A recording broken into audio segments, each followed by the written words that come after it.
মেয়েটি কি বলছে আগে শুনুন। তখন আমার 11 বছর ছিল এবং ও আমাকে ফুসলিয়ে নিয়ে গিয়ে বিয়ে করলো। 2 মাস রিলেশন করার পরে তখন ও আমাকে নিয়ে যায়, পালিয়ে নিয়ে গিয়ে একটা কাজের কাছে ঘরোয়াভাবে বিয়ে করে।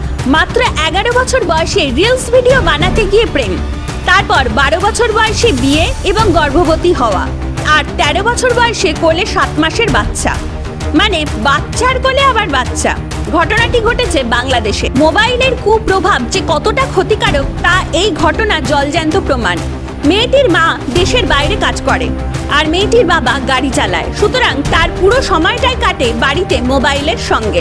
মাত্র 11 বছর বয়সে 22 বছরের ছেলের সাথে প্রেম, তারপর ঘরোয়াভাবে বিয়ে এবং তারপর বাচ্চা। যেহেতু মেয়েটি নাবালিকা, তাই বর্তমানে বাচ্চার দেখভালের দায়িত্ব মেয়েটি পেলেও পরবর্তীকালে দেখভালের দায়িত্ব মহামান্য আদালতের রায়ের ওপর নির্ভর করছে। কিন্তু আমাদের দেশে যদি কোনো নাবালিকাকে কেউ বিয়ে করে তাহলে তার কি কি শাস্তি হতে পারে?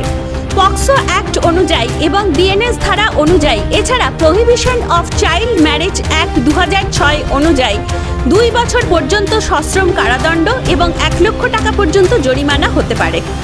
তাই 18 বছরের বেশি বয়সী পুরুষরা সাবধান হও, এইরকম ভুল করো না।